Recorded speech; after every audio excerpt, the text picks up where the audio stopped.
We begin the day with a trade war and a question for Europe. Canada and the United States are now imposing tariffs on each other.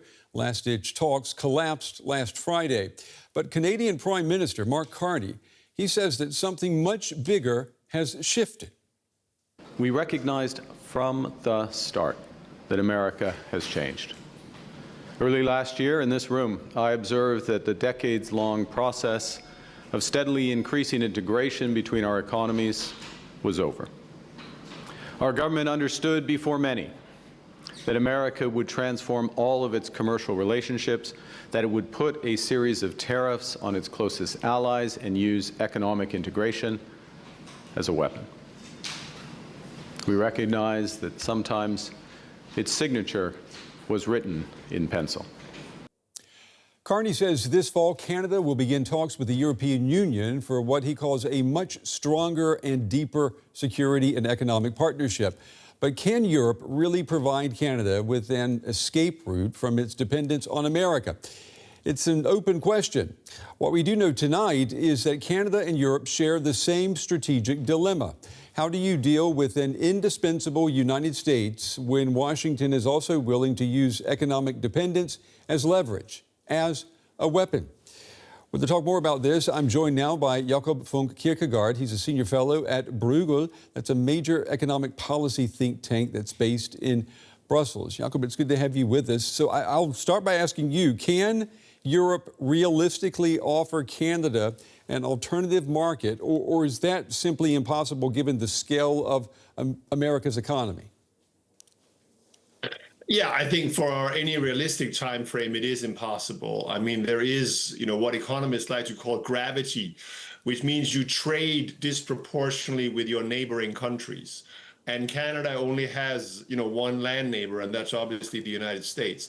So what Europe can realistically provide Canada is, I would say, a political and values community, clearly also a deep trade agreement. But it is not going to replace the economic relationship that Canada has with the United States for the foreseeable future. That's not realistic. Is Canada facing today the same dilemma that Europe has been grappling with for years? And that's, how to depend on the United States without becoming vulnerable to it? Yes. I mean, Canada suffers from what Denmark and other specific countries and all of the EU, Ukraine and others have been suffering, just arguably more acutely, because something like 80 to 85% of all Canadian trade is with the United States. And obviously, having a quote unquote rogue superpower right next door is particularly unpleasant, because it is rather striking that President Trump is willing to impose in an election year where a number of swing states bordering Canada is electing new senators, new significant tariffs on Canada. He's basically willing to incur financial costs to press U.S.'s economic demands on Canada. It's quite unprecedented. And yes, Canada is far more vulnerable to that kind of coercion than the EU is. But when you look at the numbers, though, Canada relies on the U.S. for so much of its trade. Why do you think Canada decided that no deal is better than a bad deal? I think it was because the deal on offer was not just a bad deal, but a terrible deal. And as I think, Prime Minister Carney very eloquently put it, when you sign a deal with the United States, sometimes the signature is written in pencil. They basically didn't trust that a deal was a deal with with the United States. That essentially, if they gave in to what appears to have been a long list of very far-reaching demands, including on politically sensitive issues such as the use of French language, control over Canada's free trade agreement with other countries, including the EU, that if they gave in, Donald Trump would just come back for more. And so they, I think, quite wisely actually decided to take a page out of the Chinese playbook and strike back. knowing, of course, that yes, Canada is more vulnerable, but on the other hand, Mark Carney is riding historically high opinion polls, and obviously Donald Trump may very well lose the midterms.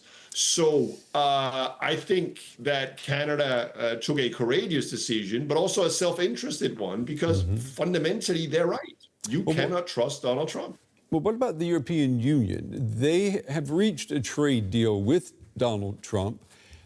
Was that a more prudent strategy in your view, at least for the short term? Well, I think when the Turnberry Agreement was first, agreed in the summer of 2025, there was a sense of acute vulnerability across Europe, a geopolitical vulnerability related to Ukraine, and there was a fear, I think, among EU leaders that if they did not cut a deal with Donald Trump, that he would back then have potentially cut off Ukraine entirely, partly, in fact, to put economic pressure and political pressure on the EU to cut a trade deal. I think that moment in time has now passed. I think that the vulnerability that the EU has vis-a-vis the United States is greatly reduced relative to just a year ago. But at the same time, we should recall that the EU is facing very important trade negotiations with China in October.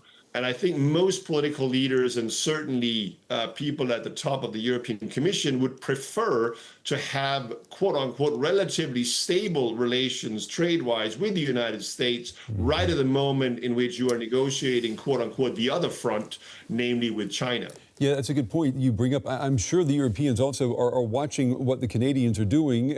Canada has been one of the closest U.S. allies and its most integrated trading partner. And if that relationship can deteriorate to the level that we've seen in just the last 72 hours, what does that tell Europe? Well, it tells Europe that the quest for, if you like, strategic, political, and military autonomy from the United States must go on. It tells Europe that it needs to continue to do what it has been doing for the last 2 years under the Trump administration, namely funding and militarily supporting Ukraine on its own without the United States.